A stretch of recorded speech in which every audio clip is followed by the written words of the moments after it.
government officials are serious about keeping their oath of office to defend and protect, to never surrender their conscience, and to always remember that there's a higher law of conscience and a higher law of God above man. And we love people in leadership positions who show by their integrity that they believe those things. Rick Jor is a man of that stature. That's why we love men like Rick Jor. I always knew that whatever decision Rick Jor made was based on principles that the founding fathers knew and believed. And Rick Jor understands those same principles. And that's what I'd like to say to all of us. We all need to review those principles, because it's not just memorizing the words of the Constitution. It's understanding the original intent of our founding fathers and the principles behind those things. If we are based, if our foundation on government and truly loving our neighbor is based on those principles, we will not be deceived. Too many people are too easily deceived nowadays. For example, the man on the first video, he talked about what happened at the when those gentlemen, just think of this, those gentlemen, Lloyd Finnecum and the others with them, Ryan and Hammond Bundy, were on their way to a meeting where they had over 400 people in John Day, anxiously waiting to be taught on how to stand up, how to apply the Constitution to the problems of our day, and they were being taught on common law and natural law, and they were just hungry to hear it.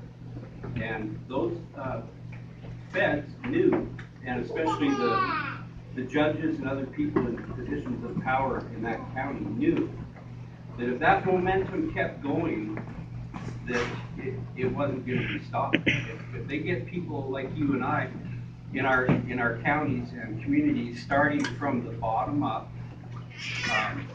this movement cannot be stopped. And that's why they had to murder Lloyd. I should let my wife say a few words and then I'll. What did I say? Let me just say something. My wife, those of you who know her, she's up first and goes to bed last.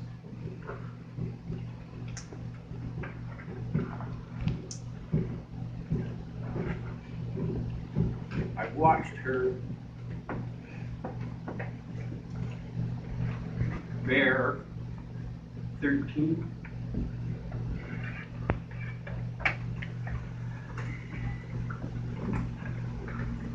precious children, and every one was an absolute miracle.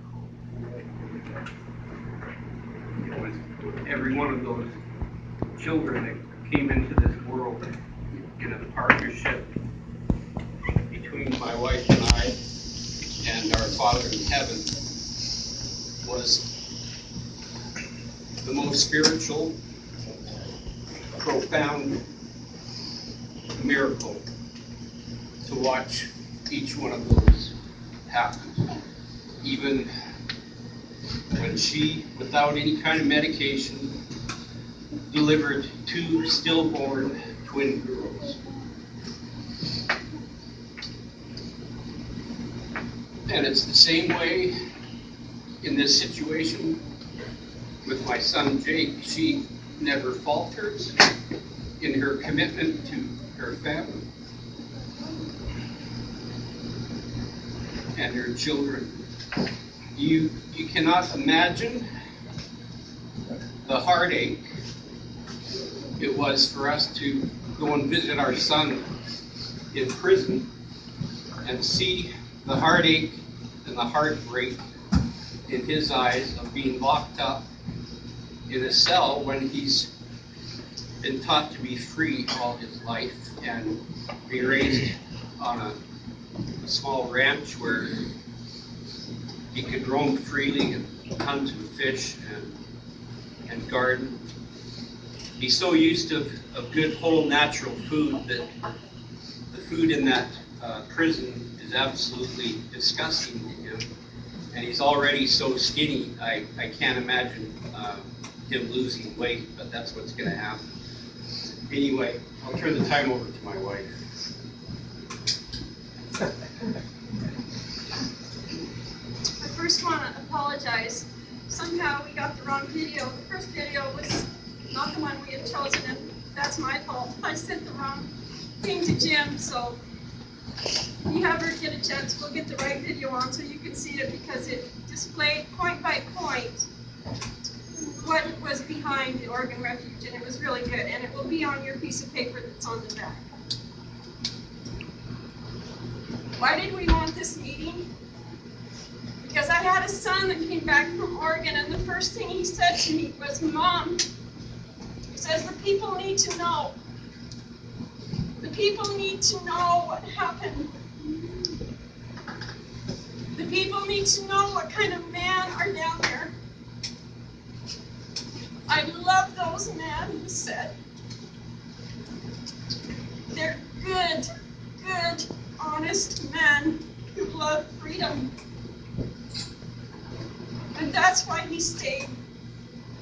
And he wanted so bad to come before the town people and tell you this. He wanted to make a stand here, but he didn't want to do it without your approval. He thought that much of you guys.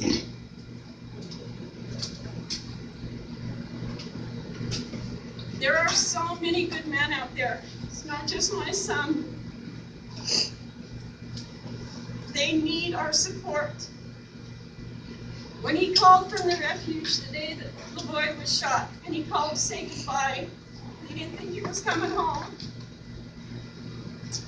He said, "Mom, where are all the people that were here? Where are the oath keepers? Where are the 3%ers? Where's the other groups? Why did they leave? Why aren't they here?"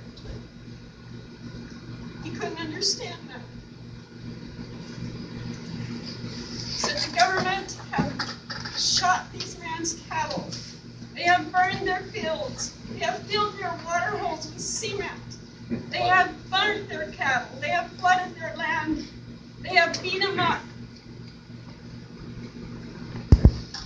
So why aren't they here? Where's the patriots? And he couldn't understand that. And so when he was home, this was his greatest desire, is for this to be known among the people here. And now he sits in prison. But I say to you all, our nation needs everybody to turn their thoughts to the light, to quit thinking of yourself as victims, but to begin to think as victors and who you really are. We are all human beings across this whole nation. We are capable of so much, of kindness and courage, and standing for our neighbor. Why don't we start being the kind of people we were meant to be? Jake always used to say to me, "Mom," I'd say, "Aren't you worried?"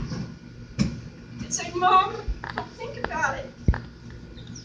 You've got to live free. You've got to think free and act free so that you will one day be free." And so I say to you from Jake, become a free people. No more being the victims of a government. Take responsibility. Claim your conscience back. And start within your family. Turn off the TV. Learn to talk with your neighbor again and find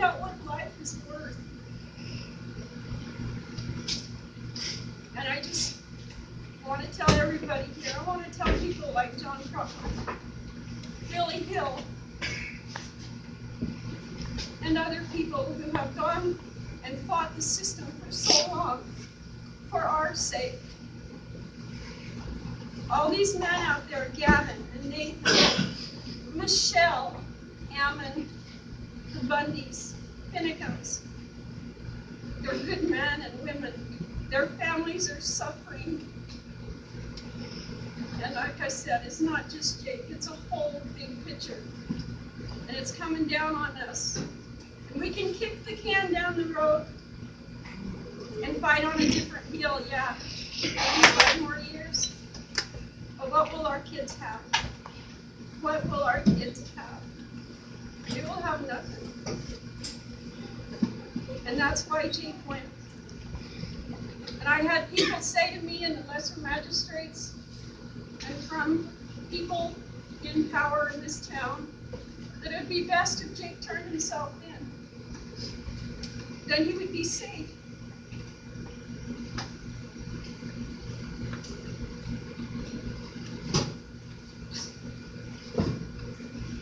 Will you look into the eyes?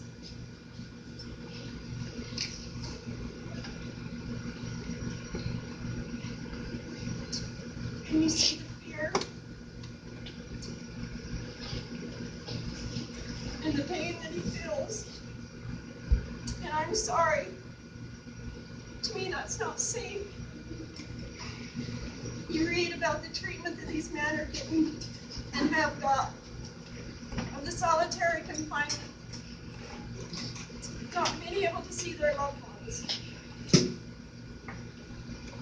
Like Finnegan said, safe may be a nice word, but it's not as sweet as free. Amen. And so I say to you again, live free, and thanks so much for coming. Tell your neighbor, look up the truth, find the facts, and then start living free and doing those things that will bring freedom back to our country before it's too late. And I want to tell my husband how much I am grateful for him.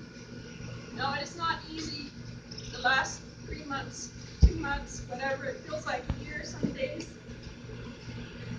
It's been up and down, late at night awake when he was fighting. We didn't know where he was, and we wondered if he was warm, if he was safe.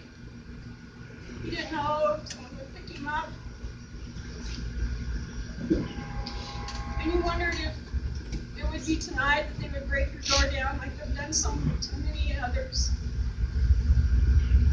And now he's in there, and I wish he was out still. At least he would be free to some extent. But I don't wish it on anybody, and to the families, the other families. I ask the Lord's blessings to all of them. And if you have time, write them, support them.